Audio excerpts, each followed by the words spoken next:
Hello, I'm Penny ST, and I'm the host of Peace with Penny. Welcome. This Tuesday at 11 a.m. Pacific Time, I'll be talking with Myron Joshua. Myron is an Israeli settler and activist who lives in the West Bank. His compassion for his Palestinian neighbors might surprise you.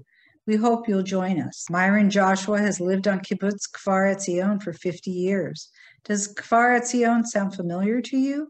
Myron's life has been a veritable history lesson of Israel, from his family evading Nazi Germany before World War II, living today in Kibbutz Kfar Etzion, the site of the infamous 1948 Jewish massacre, the day before the declaration of the State of Israel, to him being in the thick of the 1967 Six-Day War, which produced the heated term occupied territory.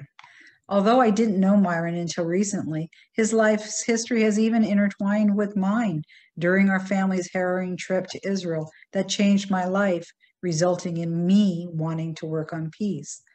As Myron became more aware of the limitations placed on his Palestinian neighbors in Gush Etzion, he got involved in broadening and deepening the connection between the Palestinian and Israeli residents of the West Bank.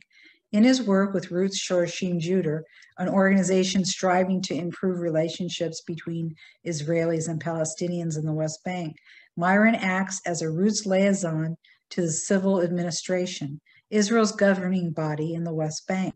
Myron certainly took my blinders off, as he will for all of us, telling true stories of this complicated situation and sharing pictures of some of the Palestinian realities, like asking for permission from the military for appointments, licenses, and permits.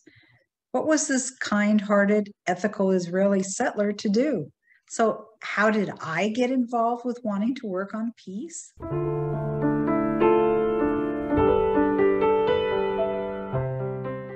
It was the summer of 2014, and for my son's bar mitzvah present, just like many Jewish parents, we wanted him to bond with the Holy Land.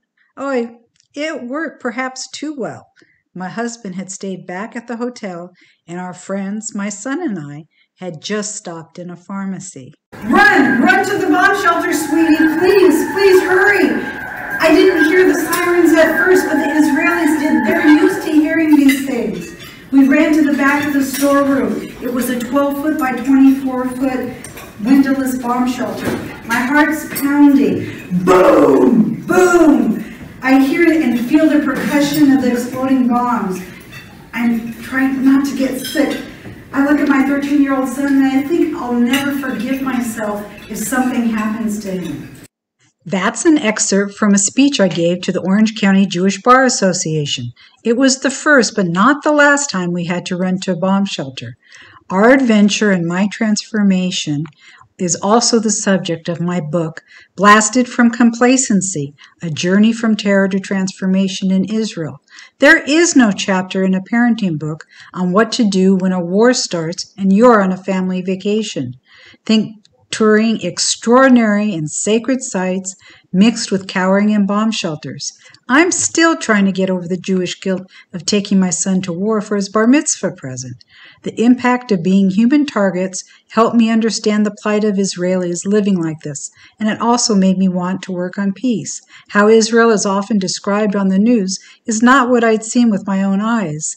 And I felt Palestinian parents also preferred their children playing safely in their backyards. The missiles exploded just near enough to blow apart my world as I knew it, forever changing me. And you'd never recognize my life today with what it was like then. I believe I found my life's purpose.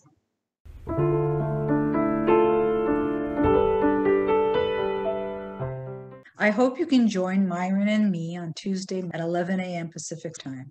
We will be live on Zoom at the link at the end of this clip. Please register. If you have a scheduling conflict, you can always see the recordings on my website at pennyst.com under podcasts. Thank you, and may you live in peace, shalom, and salam.